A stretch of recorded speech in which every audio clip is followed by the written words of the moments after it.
Avant de parler de meurtres, de masques et de films d'horreur, il faut poser une question simple. Pourquoi Scream existe-t-il encore aujourd'hui? Peu de franchises d'horreur peuvent se vanter d'avoir traversé presque 3 décennies sans devenir une caricature d'elle-même. En 96, Scream arrive dans un paysage cinématographique où le slasher est considéré comme mort.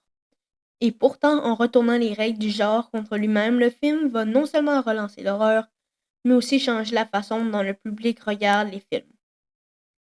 Aujourd'hui, on va décortiquer toute la franchise de Scream, du premier au plus récent, avec beaucoup d'anecdotes, mais surtout une analyse de fond. Et pour m'accompagner, j'ai un invité passionné de cinéma et de culture horrifique, que son nom est Jake Gado. Salut, je suis très heureux d'être là. Scream, c'est une saga que j'adore parce qu'elle demande au spectateur d'être intelligent. Elle te fait peur, mais elle te parle aussi directement. Alors, sans plus tarder, on arrive à ma partie préférée, le générique.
Scream 1996, le film qui a sauvé le slasher. Pour comprendre l'importance de Scream, il faut revenir au contexte. Au contexte. Au début des années 90, le slasher est en déclin. Les grandes sagas ont multiplié les suites sans inspiration et le public s'est lassé. Wes Craven connaît bien ce problème. Il a déjà révolutionné l'horreur avec les griffes de la nuit. Mais ici, on va encore plus loin. Il accepte le scénario de Kevin Williamson parce qu'il est méta, mais aussi très respectueux du genre. Une ouverture devenue légendaire. L'ouverture de Drew Barrymore est aujourd'hui étudiée dans les écoles de cinéma. Le film te fait croire que tu es en sécurité parce qu'une histoire est à l'écran.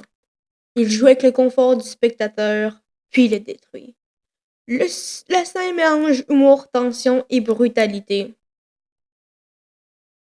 psychologique, dans la brutalité psychologique et surtout physique. Et surtout, le tueur parle. Ghostface n'est pas silencieux. Il discute, il teste sa victime, il joue. Anecdote essentielle, Drew Barrymore a insisté pour mourir au début afin de surprendre le public. Petite, j'ai un peu rectifié. Au début, elle a été castée. Ok? Elle avait le rôle de Sidney Prescott. Et puis, elle a eu un conflit d'horaire et elle n'a pas pu. Mais elle voulait quand même jouer dans le film, puis c'est là qu'elle voulait surprendre le public. Alors, on continue. Le masque de Ghostface a été couvert par hasard lors des repérages des films, des scènes du film, par Wes Craven et son équipe, qui a servi pour un autre film qui est sorti un peu avant.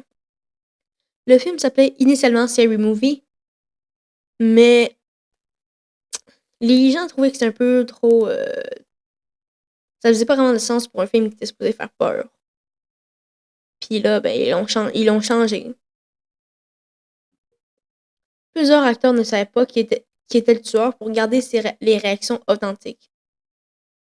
Scream parlait déjà de voyeurisme, de violence médiatisée et de fascination pour le crime. Le film te rappelle que le public fait partie du problème.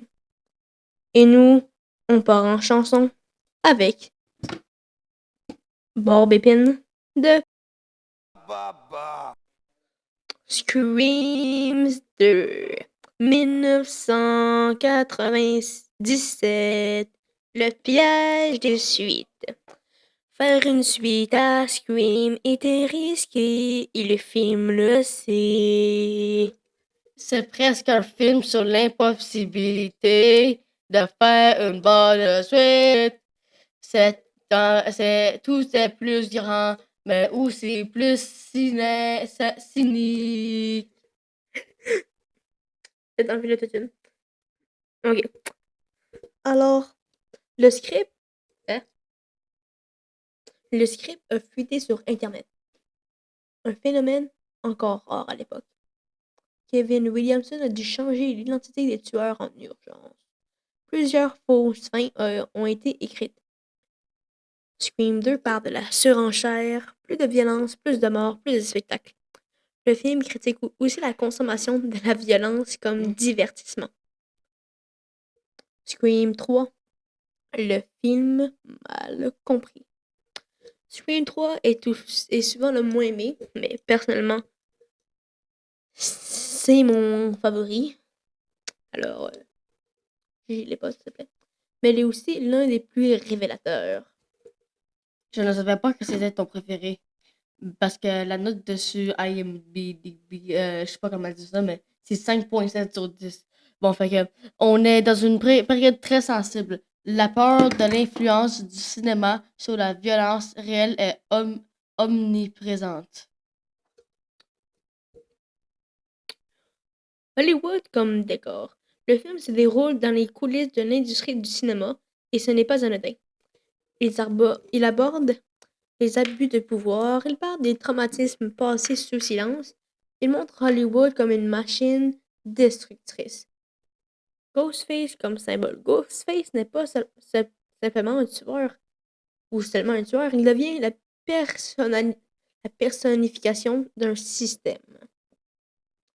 Scream 4 en 2011. La célébrité comme moteur du mal. 11 ans après, Scream revient dans un monde dominé par Internet. Et oui, ça faisait 11 ans, là, 2011. C'est probablement le film le plus visionnaire dans la saga. C'est vrai. Les thèmes centraux, c'est la quête de célébrité avec la cousine de Sidney Prescott, l'héroïne des autres films, que on va pas vraiment vous révéler la fin, quoi. C'est un peu plate, tu sais. Mais ouais. Donc, la quête de la célébrité, l'exposition permanente, la violence comme un contenu viral. À sa sortie, le film est mal compris. Aujourd'hui, il est réévalué comme une critique très juste de la culture numérique. Nous, on va passer en chanson avec Everybody Get Up du groupe Five. Scream 2022. Héritage et transmission. Après la mort de Wes Craven, la question était simple. Faut-il continuer? Le film répond intelligemment. Il parle de transmission, mais aussi de fandom toxique. De fandom toxique, c'est-à-dire de fans, des fans toxiques, là. Le concept du requel. Le film explique lui-même c'est ce que c'est. Une suite qui redémarre sans effacer le passé. J'ai essayé de m'y l'expliquer. Star Wars. Il y a eu 3 générations de Star Wars. Mais ça restait vraiment la même histoire. Il y avait une couple de personnages qui revenaient. Tout le monde sur un requel. Non, la seule manière que je peux vraiment l'expliquer, là.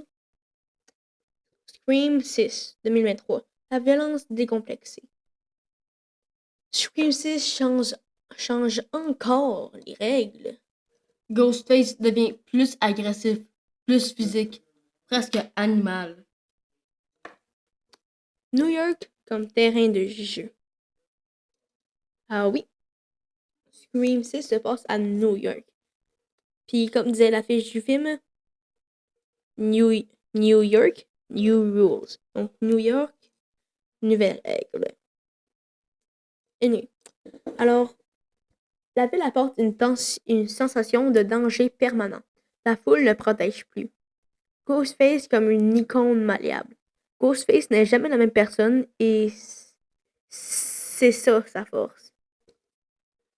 Il représente les obsessions de chaque époque, la célébrité, la vengeance, la reconnaissance. Nouveau chapitre. L'héritage culturel de Scream, une analyse profonde, approfondie, un rapport unique au spectateur. Scream considère que le public est intelligent et lui parle directement, le met mal à l'aise et le rend complice. Influence sur le cinéma, renaissance du slasher, apparition massive de films méta. Influence sur les séries télé, aussi une grande influence sur les séries télé, surtout d'horreur. Une franchise qui survit grâce à son discours. Scream ne survit pas grâce à son masque, mais grâce à ce qu'il dit sur le cinéma et la société. Pourquoi Scream fonctionne encore aujourd'hui? Pourquoi Scream ça marche 30 ans plus tard? Pourquoi on regarde encore Scream, l'original? Parce qu'il évolue avec nous. Chaque film parle de son époque. C'est très bien dit, Jake. Bravo, bravo, Jake. L'histoire de la franchise, motivation et miroir de leur époque. Un des éléments les plus fascinants de Scream, c'est que Ghostface n'est jamais une seule personne. Chaque film propose des tueurs différents avec des motivations profondément liées à leur époque. Et c'est là que la saga est brillante. Les tueurs ne sont pas juste fous. Ils représentent des dérives bien réelles. Ça peut arriver, ça. Analyse globale des motivations. La vengeance personnelle, traumatisme, jalousie, sentiment d'abandon. La célébrité, devenir quelqu'un grâce à la violence. La narration, vouloir contrôler l'histoire, écrire son propre scénario. Chaque Ghostface pense être le héros de son film. Maintenant, on va faire une analyse de la mise en scène, musique et langage cinématographique. On parle souvent du scénario, mais Scream fonctionne aussi grâce à sa mise en scène. La réalisation, Wes Craven utilise une caméra fluide, mais jamais gratuite. Les scènes de tension reposent sur l'attente plus que sur le gore. La musique de Marco Beltrami mélange émotion et menace. Les thèmes sont simples mais mémorables. La musique ne dit jamais quand avoir peur. Elle accompagne, elle suggère. Réception, critique et évolution du regard du public. La perception de Scream a énormément évolué avec le temps. À la sortie, Scream de 1996 est vu comme un simple slasher malin. Scream 3 est critiqué pour son ton plus léger. Avec le recul, Scream 4 est aujourd'hui considéré comme visionnaire. Les derniers films sont analysés comme des commentaires sur le fandom. La saga gagne en profondeur avec le temps, ce qui est très rare. Alors nous, on enchaîne en chanson avec My Way de Limp Bizkit. C'était une très bonne chanson, appelée My Way de Limp Bizkit. Alors, mythes, idées reçues et malentendus autour de Scream. Il existe beaucoup d'idées reçues sur Scream. Les mythes fréquents, Scream se moque de l'horreur. Mais c'est faux. Il l'aime profondément. Il fait juste un peu s'en moquer. Ghostface est invincible. Ça aussi c'est faux. Il chute, il se trompe, c'est tout. La saga se répète. Aussi c'est faux. Chaque film parle d'une époque différente. C'est vrai que dans les trois premiers, c'était pas mal autour des mêmes années, mais ça parlait ça avait des thèmes d'époques différents. L'avenir de la franchise Scream, mais la grande question, c'est jusqu'où peut aller Scream? Tant que la saga continue de commenter son propre médium, elle a un avenir. Un quoi? Un avenir. Un coucou. Un avenir. Bleh. Ok, parfait.